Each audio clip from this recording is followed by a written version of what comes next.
Genericide. Most jurisdictions do not allow you to register a trademark that is unable to distinguish itself from other words that have become common in everyday language. This particular case is one of the several absolute grounds of refusal that a trademark office may use to reject your trademark application. In many cases in the history of brands, there have been product names that have once been distinct brand names.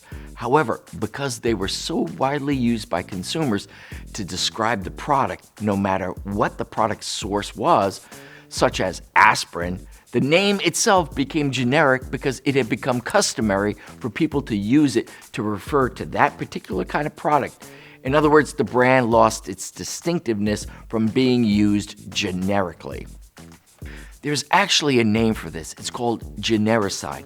So you could even lose your trademark rights if your product is so successful that people stop referring to you as the source of the brand and start referring to your brand for the product, no matter who is producing or providing it. If anyone's ever used an adjustable wrench, you may remember there's this tool called the crescent wrench. Well, that's what the generic name for an adjustable wrench is now. But once upon a time, that was a brand. It was called the crescent wrench because Crescent was the brand source of the goods.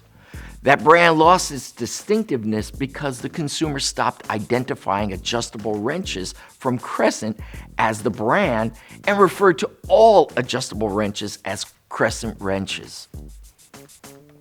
So if somebody today tried to register a trademark for wrenches and call it Crescent, the trademark office would surely reject it because the word has become customary in the current language or in the industry.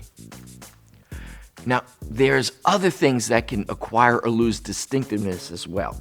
Shapes and colors in many cases need to acquire distinctiveness in order to be protectable.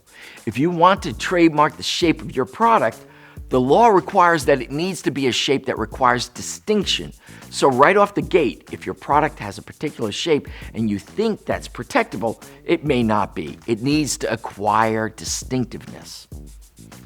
Now, there's a different rule for packaging. You can create a distinctive shape or packaging for your product and immediately register a trademark and claim trademark rights in the product packaging, provided it's distinctive. Now, we've all seen the Coke bottle. Now, that's a distinctive shape and also a trademark of Coca-Cola. It's been around for many years. It's not a product, it's packaging. What it's selling you is the Coke that's inside the bottle.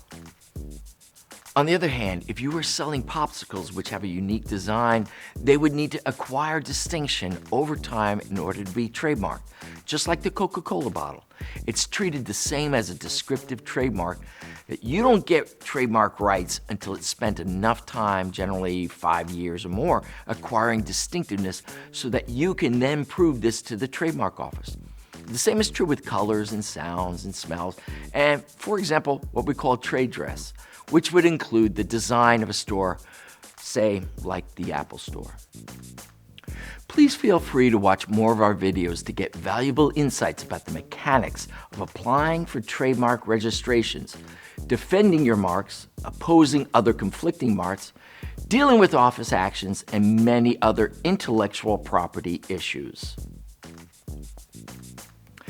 My name is Jonathan Morton, and I am a licensed U.S. attorney and a member of the TradeMarkers Network. Don't forget to subscribe.